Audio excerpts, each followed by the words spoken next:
So even looking at yourself, looking at the female body and sketching it, probably wouldn't have been an option. It wouldn't have been. I don't remember the years exactly, but I remember reading something like quite a while ago now about like original life drawing classes. Women weren't actually allowed to be part of those. Like they weren't allowed to be in a room and draw a naked person, whether it be man or woman, just because they were female. Just because they were female. Yeah, like that. Just because they're baffles genitalia. my mind. And the amount of naked people I've drawn, like I probably would be arrested back then, or I don't know. Yeah, you probably would have been viewed differently. Yeah, but that's the truth. That's probably how it would have been.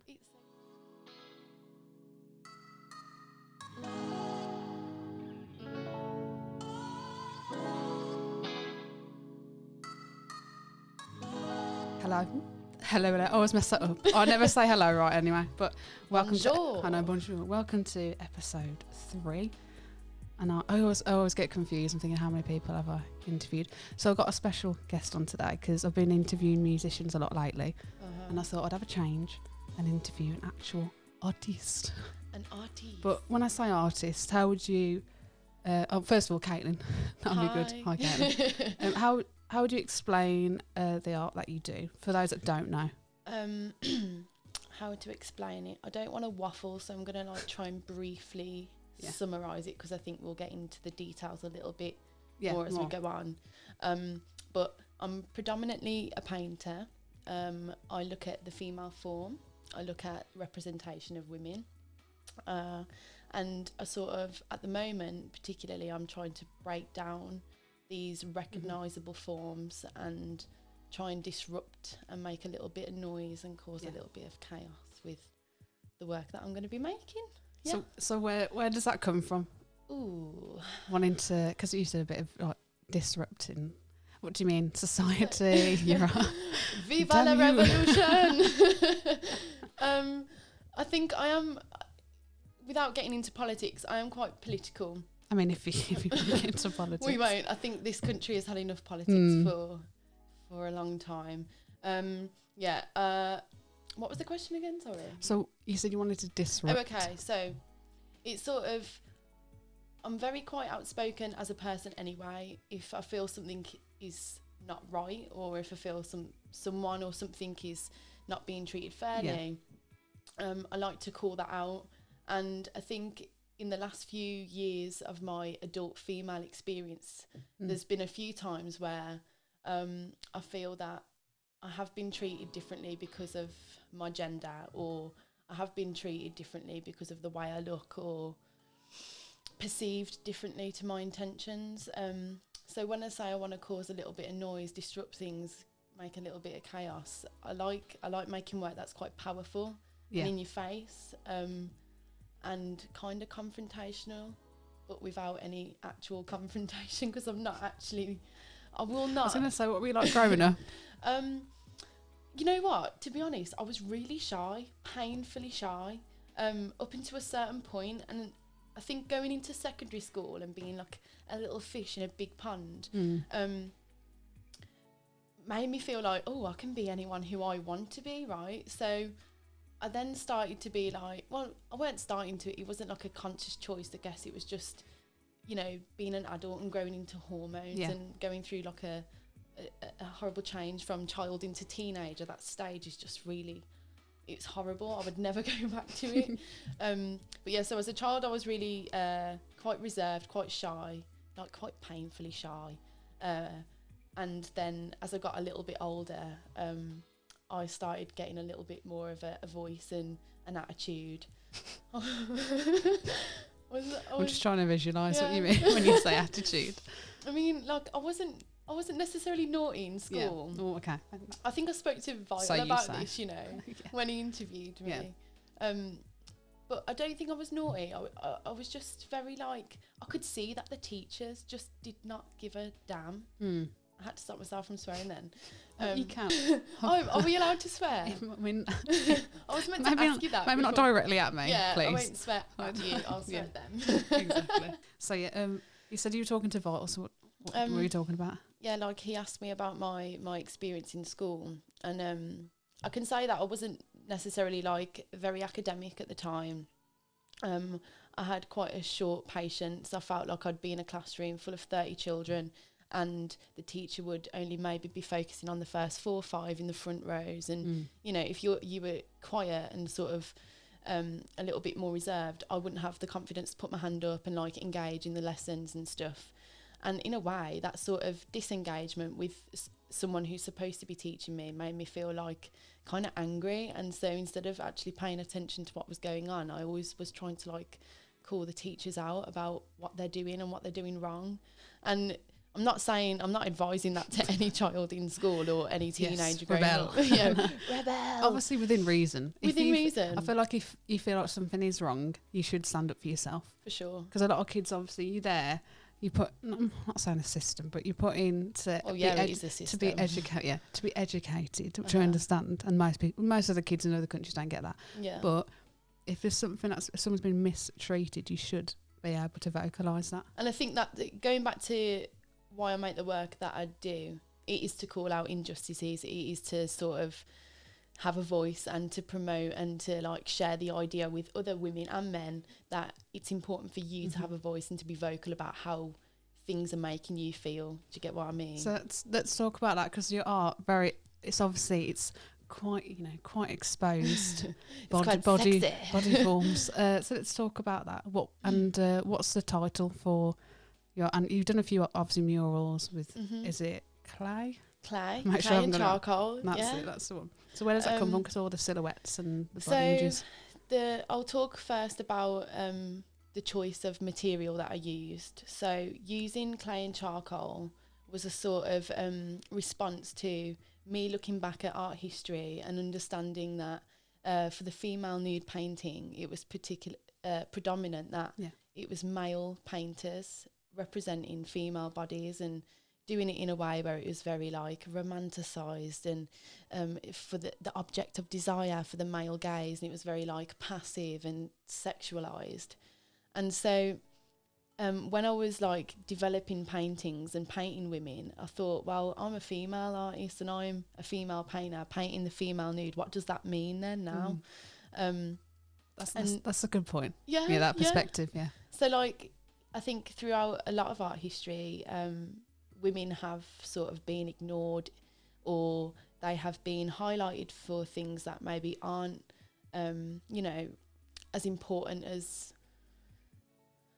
I've lost my train of thought. It's because it's only recently certain things have come into place. When you think about, I know it's meant people go a few years ago, but when you think about it, it's like people going to uni, voting, all that sort of thing. It's really women haven't really had that kind of choice or option. So so even true. looking at yourself, looking at the female body and sketching it, probably wouldn't have been an option. It wouldn't have been. I don't remember the years exactly, but I remember reading something like quite a while ago now about like original life drawing classes. Women weren't actually allowed to be part of those. Like they weren't allowed to be in a room and draw a naked person, whether it be man or woman, just because they were female. Just because they were female. Yeah, like that. Just because of their genitalia. Baffles my mind. And the amount of naked people I've drawn, like I probably would be arrested back then, or I don't know. You probably would have been viewed differently. Yeah. But that's the truth. That's probably how it would have been. It's so true. You've also done, which I think is really important and needs to be spoken about. You did is it Women's Voice Institute? Yeah, I'm glad you brought this up. You put a few purple plaques you put around Wolverhampton. Obviously, you spoke, was it your friends and a few other people you spoke to? So it's a project that was launched last year, 2018, and it's called the Women's Voice Institute. Again, those little purple plaques that were dotted around Wolverhampton, there was a series of 12 of them, and they were basically made through me interviewing women, and so some of these women I knew, some of the women I didn't know, but I documented their stories of like sexual harassment or like verbal abuse or even physical assaults like that have taken place, site specifically in Wolverhampton. And when I first started the project, I thought, oh God, how am I going to find so many people to like talk about these things? Is it really a problem? Like, maybe I'm just in my own head about it. Maybe it's all these things I'm experiencing. But we do that, don't we? We always think, oh, am I alone? Yeah. And then you realise actually how alike as humans, we've had different experiences but similar emotions. Exactly. So then when I put out a call to like interview people, Excuse me. Just burped. I had a vegan steak. The rebellion coming out. That is me. So when I started the project and I was interviewing people, I like put out a call for people if they were interested to talking to me, and the response that I got was not what I expected. There were so many women talking to me, so like online, on social media, face to face, and then I was like, shit. How am I gonna filter it? Yeah, how am I gonna like talk to all these women, talk about all their stories, because there were so many. Yeah, a lot. And the weird thing for me is I started it thinking, oh God, there's not going to be enough people. By the end of it, I was thinking, God, I need to build something bigger so that all of these people can be heard, you know. But yeah, the project is going to be relaunched at some point this year as well, which I'm really looking forward to. You did talk about that. You were going to, I don't know if you were about, was it council or just doing it on your own basis? Last year I had a meeting with Wolverhampton City Council, and they were like quite adamant in maybe like supporting me with the project, because the plaques that I originally made were made out of like cheap MDF board or like cardboard / a bit of wood. Still popped out, but yeah. Yeah, so it was cheap to make, but they weren't like weather resistant, and you know, the weather in England is awful. The bus is just taking it for a ride. So they're like, you know, the weather damaged them, and a lot of them were taken down. So with the council, if they back me and they probably won't give me funding, but they will support the project and give me permission to redo it. So with that in mind, then that's great. So now you got permission. It's a little bit by the book. I mean, I did it originally without their permission. Yeah, but it's good to have to know that platform. Exactly, and it's good to know that like a governing system is supportive of such an important cause. So for that reason, if I can meet with the council again this year, which fingers crossed we will be able to, we can then maybe establish where I can go with the project from here on out. That's the Women's Voice Institute project. So how was people's response? Like, I know you also are part of Art Asylum Studio. So how did you actually become a part of that? And for those that may be interested, that are artists out there, and are thinking, okay, how do I become a part of that community? So in the second year of my university experience, one of my tutors, Gavin Rogers, introduced me to a space called Asylum Art Gallery.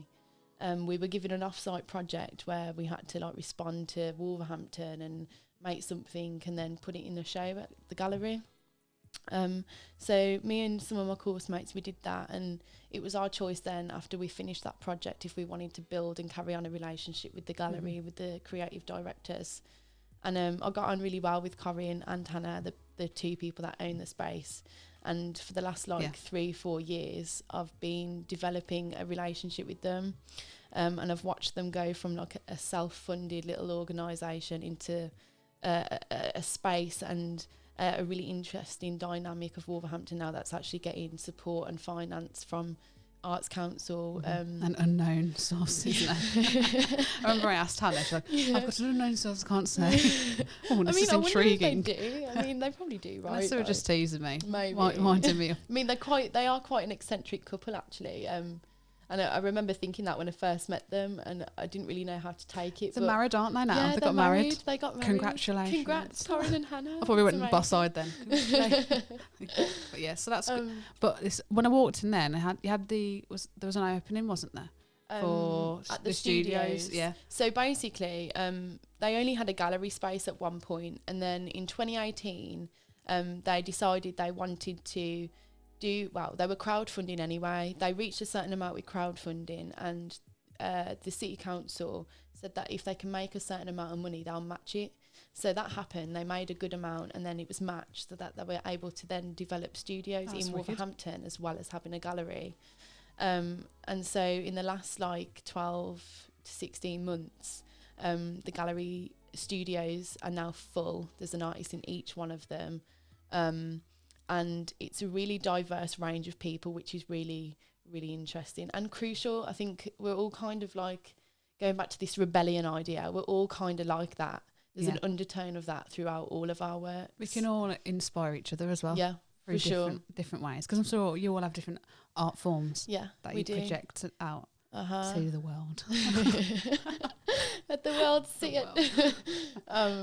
Yeah, like I think for me personally, having that space at Asylum Studios and being around other artists that are actually taking it seriously and want to be an artist as a career, rather than, you know, just a hobby or something I do in my spare time. It means something. It means something, and you can just see like they're dedicated and they're passionate, you know, and being around those people regularly really helps, like, to create a little bit of sense of competition, but healthy competition. And you know, but you need that, don't you? Really. Do, and you see other people like Ewan. He's an amazing painter, and is he the one who's got his? He's got like a room with I always go with a door on it. It sounds like a room with a door. But he's got all the they all pop out. Yeah, like really. Like he did like a series of stuff that was like used with fluorescent paint, and on one of the openings he had like a big UV cannon, and all of the paintings in his space just lit up. It was it was incredible. But Ewan's like one of those painters where I look at and I'm like, you're so fucking good. Like you make me feel. And I'm like, I need to paint. Like I need to get into my studio. Yeah, but and paint. you do. When I looked at your Instagram, when I scrolled down, you do portraits. You started with portraits and then you evolved obviously onto the whole clay and charcoal. Oh, thanks. Earthy materials. Sorry, earthy materials. I apologise. I need to get the lingo. This is why I get people like yourself on. But yeah. So are you working on anything now? So yes. So I had a tutorial / assessment this morning with my tutors from university. And I spoke about loads of new ideas with them, and I kind of want to tell you all about them, but I kind of want to like reveal it slowly. Oh, give us an exclusive.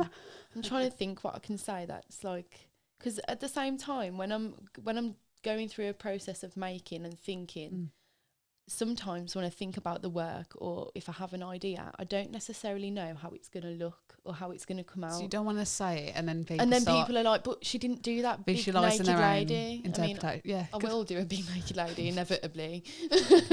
You actually had a tagline. Well, I call it a tagline. I don't know what you call it. A header. When you were there up against the wall. It was such a. Go on, don't know say what the came line. over me. My pussy rules. That's the one. That's it. Is it going to be along those lines? I mean, no. Oh, what a great project that would be. My pussy rules. It would be great, right? God, I've Hashtag. No, I won't say that. I don't think are you keeping it to yourself? So, is this going to be in your two truths, one lie? Oh, which project is it? Not that exciting. So the new work that I'm currently working on, yes, it's going to be painting. There's also going to be film in there. There is also going to be. I'm using materials. So again, you know how I painted with clay and charcoal because they weren't painterly materials. Earthy materials. I'm gonna be using like domestic objects, domestic household. You want to be in the objects. kitchen? Well, is that what you're saying? To be honest, that's something I'm like critical to. So I spoke to my tutors earlier about a piece that I did at Asylum Studios. There's like a big glass window, and you know, like that window lean stuff. Do you know what I mean when I say that? Window lean. So you know, like all sorts of my mind going. window lean. It could be like I don't know. Basically, you know, like when you walk around like a shopping centre and you might see, especially in Wolves, you might see some empty shops and there's like that white smudgy stuff on the window. Yeah. Do you get what I mean? Yeah. So that's window lean, in case nobody knew. I've learned something new today. Thank you. There you go. You're welcome. I'm coming here to talk about art and I've educated you about some window lean. Yeah, domestic cleaning products. Yay. You're gonna make something out of that then? Is that what you're saying? So yeah, because it leaves like quite a thick consistency on a surface if you apply it enough, and then when you take it away, it will create like different tones and shapes. I like, so like you like experimenting with I like playing with things that aren't traditionally known as art materials, because I don't really know why, because really I think I've got a lot of criticism to like traditional art, and as like a child you were like that. Yeah, just there in the garden with mud making silhouettes.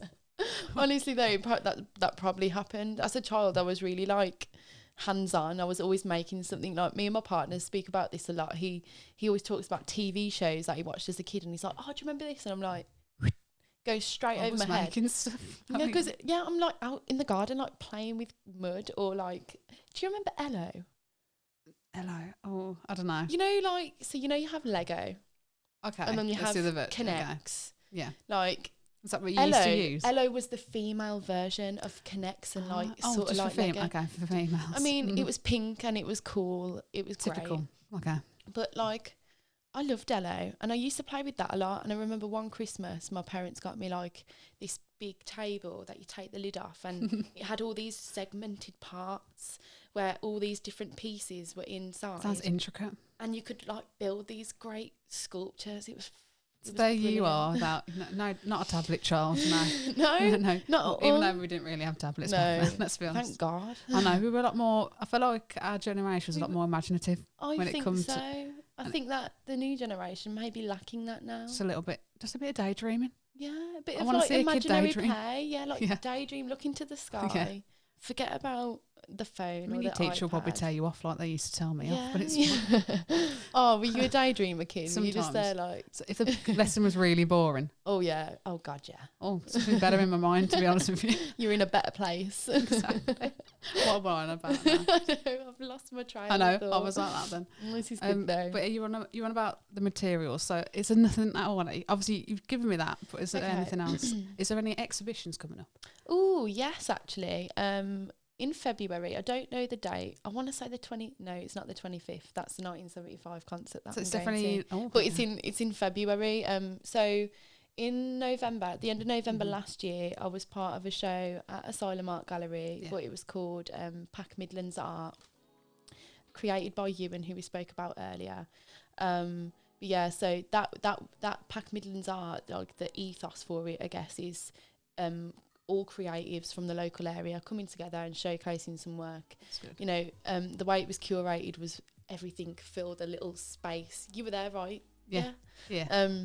It was packed. So it was I come in and I tried to get in. I was like a penguin, and then I thought, sofa. Yeah. So I tried to get on the sofa, and then I got squashed on the sofa. People trying to sit on me. It's like, I've got to get up now. Got to see what's going on here. It was the busiest. I think it was the busiest event that we've had so far. So big up to Ewan for like curating and sorting that.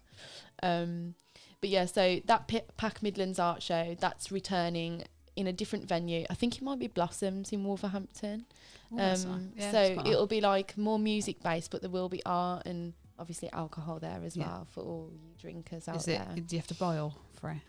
I mean, people want to know this stuff. If you come to the studios before, there'll probably be some free booze. So that's your... No, well, I'm not saying. I'm not saying. I just for sign up for the free booze. For the free booze. That's what I'll be there. No, I'll be there to support, of course. Of course. That's what I'll be there. So I just wanted to get into, obviously, you've always been interested in art, but is there anything else apart from art that you're interested in? And that's a big question. This is where everyone finds out I'm actually really boring, because I don't think there is. I mean, what am I into? Got any other hobbies? But I think that's good though. I think that's good that you are just dedicated to that. Because a lot of people sometimes get sidetracked or got to fill the space with something else, but that's what you're interested in. I think because the way I am, the way I think, the way I've been taught to think, it just consumes all of my free time. Like, if I'm not at work, which is just a standard retail job, right? You know, even when... Do you enjoy that? We won't talk about that. Sorry, it just works. I had this when I was in the shots with Vital. So who do you him, my brother there. Who's the person you least like at the... Bait him out. Don't bait me out on your podcast, Lizzie, please. But if you want to tell me if you don't like anyone. No. The job is the way to make ends meet. Yeah. Because as most people probably know, being an artist isn't, you know, a load of financial gain. Yeah. It's more make, think. I don't really think about money when I don't make art to make money. I really don't. Like, I do it because I absolutely love it. And like I said, it just consumes so much of my time and so much of my headspace that I don't think I have any time for any other hobbies. I don't have any hobbies, but I have like interests. Like I like reading, but I always end up referring back to reading stuff that could contribute to my knowledge. And I think you're right in saying, I think if I had anything else, it would distract me a lot. Like even the thought of going to work, sometimes I'm like, oh, I just want to go to my studio. But like you said, that helps. It does, definitely. Is that the advice you'd give if anyone wants to start out? Would you say, obviously, you can't just do it off? I mean, you can do it off materials, but I think working does help a little bit. Yeah, I mean, I wouldn't be able to make paintings. I wouldn't be able to afford materials if I didn't have a part-time job to support what I'm doing. I purposely choose to keep it as minimal as possible, you know, work part-time, do as few hours as possible and budget and make that money last. I don't think you need tons of money to make great art, to be honest. I think you could like use domestic cleaning products to make some. I'm gonna do that fancy today. looking things. You're gonna be like doing your windows. Go to the local youth centre, want kids to do in a day. Why not? But why not? That would be amazing. I'll give the art room that advice. Maybe use what you got, because we are limited on resources, so it's quite nice. And I think talk about that. This is like a whole different kettle of fish, but education at the moment for children. Particularly in like public schools. I mean, if you go to a private school and you pay for it, I can imagine the resources are beautiful. I can imagine the school trips to New York are wonderful. Yeah. But for the people that can't afford that and don't have that privilege, I think it's really sad that all the funding is cut from the arts and from the creatives, you know, and it really upsets me, because I used to last year every Saturday I was part of the National Saturday Art Club. And I got to teach like 13 to 16-year-olds and just help them out in creative workshops and whatnot. And I loved it. They were so engaged. They were so passionate. And they were so like, they taught me a lot. Do you know what I mean? Yeah. Like they were just lovely, fresh minds that really wanted that, you know. And I find it really sad that maybe in schools, and particularly if I put myself back into an education system when I was younger, if I didn't have my art lessons, I don't know what would have made me like think, oh, school's not that bad. Do you know what I mean? No, so it's really important, like how you said at your youth centre, like, and we pass on what we've got, because again, imagination as well. Yeah, people need to have that exactly. And plus, you have to visualise where you want to, where you want to go and what you want to achieve. Yeah, so. And I think like workshops, like they're another good big thing. You could do such cheap workshops, like some of the workshops that I did last year. I was literally about to say that. You should come in, yeah. I would love to do that. Like, can we arrange that? Yeah, I'd love that. That would be so cool. We can like play with cleaning products. It'll be great. Oh, probably not. I mean, I've got to be careful with the allergies. We might need gloves and like. No, I'll pass through it. Yeah, clay will probably be better. Go clay first. So let's baby steps. Yeah, baby steps. I'm just getting to. This is what I'm saying. Like my cogs are turning. I thought we'd go on to a little game. Yay! So this is something I asked you to come up with 2 truths and 1 lie. So I know you've been thinking a lot. Or what should I put down? Thinking it, yeah. So, God, it's that time where we can either get intense, interrogate each other, or we keep it lighthearted. We'll see how it goes. Would you like me to go first? Can you go first? I hate going first for things. With these beautiful gold envelopes. Ooh, you can't see it if you're listening on Spotify or iTunes, but if you go to YouTube. You're missing out there. Get over to YouTube and take a look at these. Okay, you ready? So 2 of these are truths. If you're playing along while you're listening or watching. And 1 of them's a lie. So get into the zone. I can't imagine you lying. I don't. Yeah. No one lies. Well, that was a lie. I think you could tell that was a lie. Okay, so number 1. When I was 1.5 years old, I used to go around drinking coffee because I had an addiction to it. Right. How dare you? Laugh? If that's not a lie. Right. That laugh is terrible. Right. Number 2. Okay. I once upon a time went to Spain, and during my time in Spain I went to a water park with my close friend. Went down a water slide and my bikini bottoms fell down. Oh, goddamn. Bare and all. Sounds like a painting of mine. I just inspired your painting. Maybe that's the new thing. Oh, Imagine. God. And number 3, last and final one. Okay. When I was 11, I went on a trip to the Pioneer Centre. I don't know if you heard of that, but Yeah. a little trip there. We were doing archery, and as I did archery, I pulled my arm back on the bow and I elbowed the instructor in the stomach. So which one of them's real? Can I just quickly analyse them? Yeah, of course, yeah. Like they're all quite accident prone. So that consistency. That's not good, is it? I just thought about that. The That consistency in those 3 statements that you just read to me kept a theme, thanks. are actually, it makes it actually quite difficult to pick out which one could be a lie, right? So the first one, you were one and a half years old, and you were addicted to coffee. Thanks for saying coffee. Yeah. Caffeine. Yeah. Caffeine addict. Yeah. Number 2, you were at a water park and your bottoms fell down. And number 3, I mean, that's not my fault. That was the water's fault. That's I'm like accident. that's like a natural disaster, right?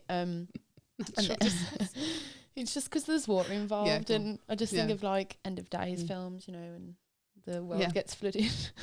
Let's not think about that.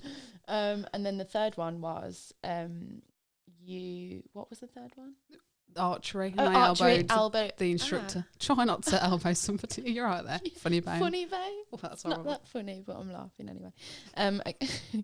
So I think I've got to go with the caffeine one, and I bet you're going to be like, it's true. It's true. Right? Oh my God.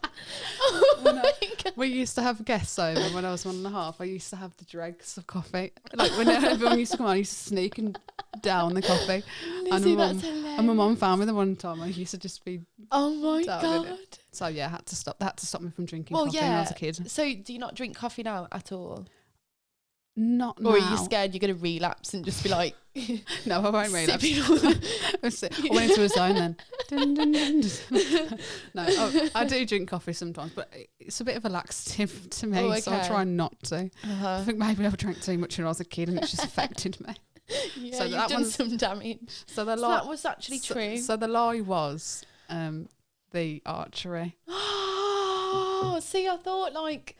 That seemed I did realistic. it so well. That's why I did it. Like, I can imagine that happening. Yeah. That's why I was like, that's definitely true. God, don't you think I'd elbow somebody? Yeah, I lost my pants down the water slide. That's how old were you for that? I was 20. Oh, so it was in your adult years as well. 2 years, a year ago. Yeah, I went with my close friend Adam.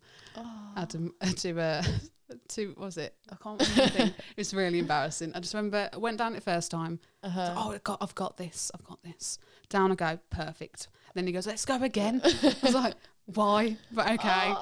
All I give you is a sheet of foam. Go down, and I just, when you have that pressure that's just not quite there. Yeah. And all I could feel is water. I didn't lie myself, and just at the end, I was wondering why he looked at me so weird. I know. Did you just stand up and you were like, well, that was fun, or did you realise straight away? I lay down and felt a bit free. Okay. Oh, freedom. Okay, my turn. Mine are really brief and they're not really long. But you've been clever because you said you're going to keep it brief and then you're going to add detail. Well, I can elaborate if you'd like me to. Of course. Okay, so Statement 1, I'm really good at maths. Statement 2, I used to be an altar server. Statement 3, I am left-handed. Oh, for goodness sake. This is really going to test me if I've actually been noticing. I don't know if you already know these though. Because we speak about I know so one. Many things. I know one. Okay. So I can get that one out. Get it out of the way then. Which one? Altar server. Oh, yeah. Because we were walking to a gig. Catching a train, and you said... Was that when I made you wait for like an hour? No. Oh, we can tell everyone that. I know. That was I was going to bring that up, Caitlin, but okay. I just baited myself out. Bloody hell. No, this is Sunflower Lounge, Kira. Oh, yeah, okay. Yeah. So, and you said, I used to be an altar server. You wouldn't think it. I wasn't judging you, but I was like shocked. So I was like, what? I think that's why I put it down, because I think... from the way that I talk and the way that I think and the things that I believe in and the sort of political stance that I have, it makes no sense. The fact that I was an altar server, you know what I mean? It's brilliant. I like putting it out the bag. I'm like, did you enjoy those days? Did you have the inset and go? I used to have to hold. Oh, I remember that. It smelled like Some weird nag champ. I don't know what it is. It's kind of like incense, though, isn't it? Like what you burn. Yeah, I'm not particularly my taste and smell. Frankincense and myrrh. That's the one. That's it. I quite God, liked. it's coming back to I me loved now. it when I wanted to do it myself. To be honest, You should have been the author, and then maybe not I me. missed my call. And then what's the next? So you have maths. I'm really good at maths, and I'm left-handed. Oh, okay. So you do are. Does that involve any maths? That is the question. I mean, grab. Actually, have we got a pencil here at all or anything like that? oh, but isn't this gonna like? This is definitely gonna give you the I just answer. I just want to see how you hold it. How I hold is there one. a pencil here? Mike, is there a pencil at all? Come on. There. Just behind that. Go on, do your job, please. Come on. Come on, Mike. Come on, Mike. There's a blue one there. What? Okay, this is terrible. Hold on. Here it is.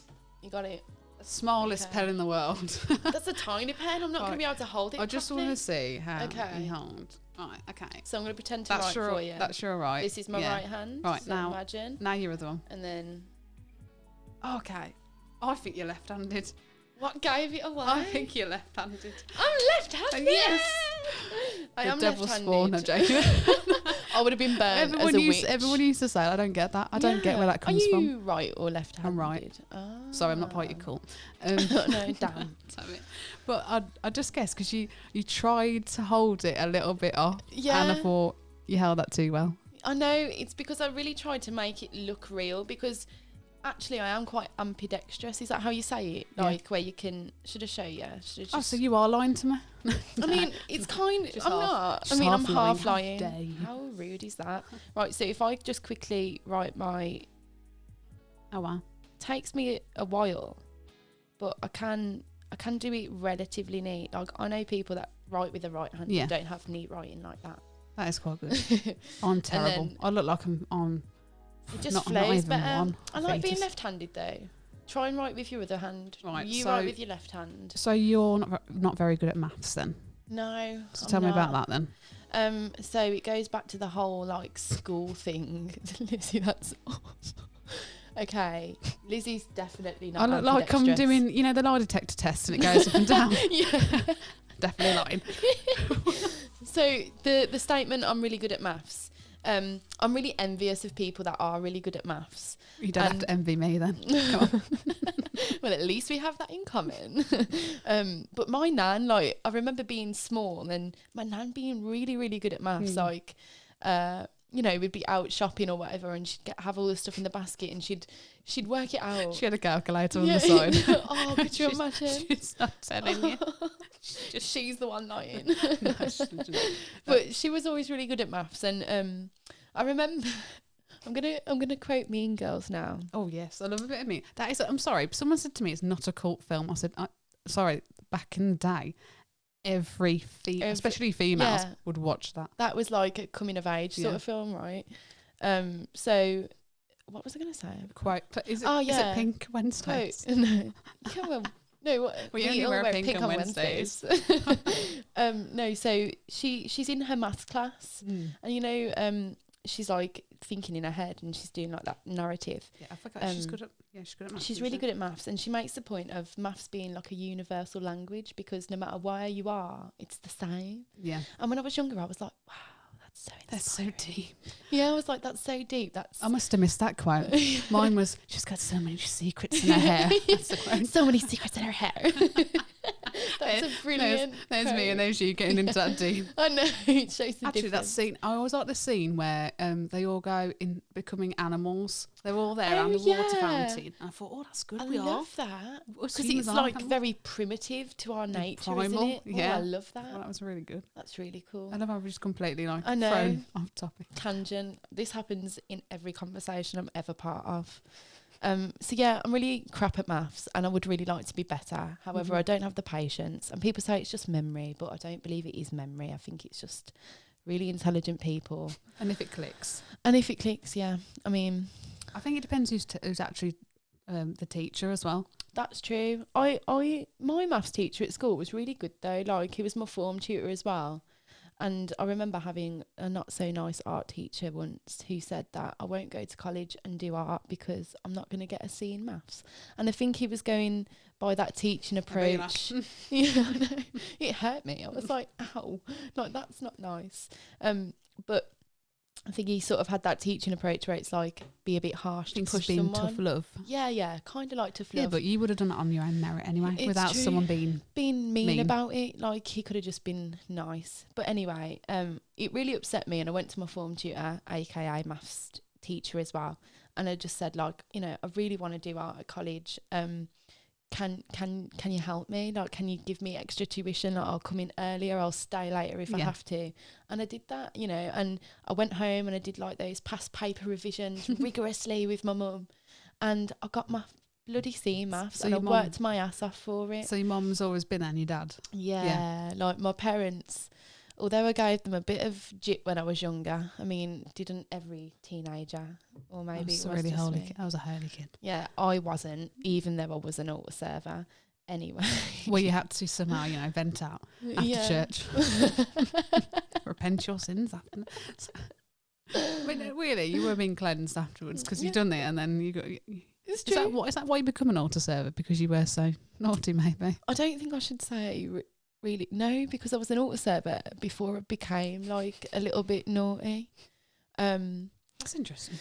Yeah, I think I kind of want to ask, but if you don't want to say what you were like, I think that when I was an altar server, I just did it because it was like normal. It was routine. Like my family, Irish Catholic family, like we grew up every being Sunday. Catholics, every Sunday going to church, and it was just kind of like a norm, I guess. And it's also a family. I feel like it's also a family thing when you're younger. It is. I think it's nice. It keeps family. I agree together. on that, and I think like for that 1 hour a week where you're all just together, I think that's really lovely. And I think just to have a space to reflect, I think that's the nice side of it as well. What about the naughty side? So when I was getting a bit older, I was becoming like more fed up with the whole idea of getting up early on a Sunday and going to church and sitting up there and wearing a funny gown and doing the thing for the priest, like. So I started really listening while I was on the altar, like listening to what the priest was saying. And I was just like, I don't agree with any of this. Like, and I'm not trying to say this to offend anyone because like I said, but everyone has their own interpretations exactly. and their different beliefs. I just looked at it from like a whole fresh perspective, like the way the priest would say something, the audience would repeat, or the congregation or whatever it's called, they would repeat it very uniform, like it was very cult-like in a way. You know, I was getting a bit older, I was looking into different things like horror films, cult films, this, that, the other. So all of these influences just made me think differently about it. And and I remember having a conversation with my mum just saying like, I can't do it anymore. Like I feel guilty for being up there. I felt like a heathen, like, you know, being up there looking all holy as ever, but not really feeling it and not really believing in it, you know. And I think my naughty phase, I don't think it was naughty. I think it was just Caitlin, becoming outspoken, becoming strong. An adult. You're not a kid anymore. So you're you're having your own opinion. Yeah. And you're starting to notice things and behaviours. And also how, obviously religion is good in one sense. It gives people hope and it's a belief. And I think if people can have like faith in something bigger than them, I think that's a beautiful thing. Then in the other sense, it is a bit control. Makes people feel like fear. I can't do this, I can't do that. Yeah. But you can have a balance. Yeah, if you want to, you can have a balance. I know plenty of people that then just leave and do your own thing and believe in your own. Definitely. I think beliefs. I know a few people that are religious and are just everyday people, you know, they don't preach it to me, they don't necessarily go to their like I think that's place of worship. I think not just religion, I think that's everything. I think you shouldn't like force feed. Oh yeah. It should be like just a normal conversation, not just like, oh, this is what I like. Then it becomes a bit like, okay, now you're just like what you say you don't like. That's it. That's when it's becoming a bit in between. I don't like it, like, you know, when you're in town, like you walk around Wolves or Birmingham and you've got like crazy preachers like do you remember screaming. when I was really young? Well, I remember when I was really young, there was always in Wolverhampton town centre. There's one who started to, and this is what I don't like, because that gives other people a bad name. Do you know, like when you have a community of people, you have certain people that are positive in the way they believe in it, and others that just inflict it negatively, and it gives a bad name to everybody and then else. it ruins it for the rest. That's so true. Because he started going about gays, like the whole LGBT, and I thought, what right do you have to talk about that? You don't fully understand. When another thing that made me like switch headspace to do with like my own experience of religion was that whole idea of like being gay is wrong, and like no sex before marriage. Not that those are important things, like sex before marriage, whatever. You can have sex at any age, not any age, any time. But like the belief systems, like saying that being in love with another man is wrong, and like people in like America still get stoned to death for that sort of stuff. You know what I mean? Like it's a really unhealthy. I think when you look at people back in that, obviously like BC and AC, everything was different back then. We've evolved a lot. We have since then. So I'm all for the whole belief system, whether it's, you know, the Catholics, like being Catholic, or like the Quran, that type of thing, and everything like that. But I think people need to view it now in the current world we live in. Yeah, 'cause it's changed a lot. Yeah, because it's kind of they're all archaic documents, aren't they? We've all gone really deep into. I know, yeah. Let's go what back is going on? We're like, whoa, this has become world something problems. I could do this all day. But exhibition, before I forget. So if people want to come down to that, if people want to come to the exhibition, you can go on Instagram and follow at @pack_Midlands_art. Yeah. Or arts. And they will release the date, because I know it's in February. I'm just not sure of the date yet. Yeah. And if you want to follow me on Instagram, it's femart. Yeah. There's a number in front of it. I need to write the number down because it's actually my birthday backwards. 28. Oh, is it? 12. Do you know? I put it in, and it was also a colour shade. Oh, really? Yeah, and I thought that's what it was. That's really cool. Because I put it in Google and I was like, oh, is that what she's done it? The colour shade. I sure it's like... That's like such a happy accident. No. Yeah, that's strange, isn't it? My Instagram is 822159_femart. So you can find me on there and keep up to date with any progress of my work and any upcoming exhibitions or events that I will be part of. This little pen came in really handy. I could talk all day, and I wish I could. I really want to talk. But have you enjoyed having me? Can we do this again sometime? Yeah, I've really enjoyed it. I think, you know what I think you should do? When you've like interviewed a few more artists or musicians or whatever, come down to your studios. Yeah, you need to come down to my studios. We could do like a little shoot or video or something there, and we could do like a group podcast. Yeah, would that work? Work? I'm giving it a month, so I've got the money to get another mic and a few other things. Yeah, then give but it I've time. got a plan, because I want to also bands. I want to interview bands, not just obviously really solo artists. So that'll be good. But yeah, obviously your artwork's always great, and it provokes a body image as well, and all of that, and obviously the female empowerment is very important, and for people to be outspoken about how they feel. So I want to thank you for that. I'm sure other people. There's going to be a lot more work to come, and maybe less emphasis, just to give you a little bit of a spoiler now that we're nearly done. A little bit less emphasis of the naked body. Yeah. And incorporating maybe architecture with forms and abstraction. That probably sounded like waffle, but I kind of know what I'm on. People just on Google. Yeah, they're going to be like abstraction. Like architecture. Have some some surgery or something. What's going on here? That's that what she's into? Yes, people. Yeah, so she is. It's gonna switch up a little bit. I've got to get out of my comfort zone now. That was the that should be the tag for now. Yeah. Get out your comfort zones. Yeah, just break free. Be a rebel. Because sometimes good change is obviously good. Yeah. but people do get scared of change. Oh God, change. That's a whole topic for another podcast. That. Yeah, so please make sure you do follow Caitlin. Please check out art. If you get the chance to, when Art Asylum has an opening and the exhibition, I'll make sure you also follow them and check out that. So thank you for joining me. Thank you for having me. And goodbye.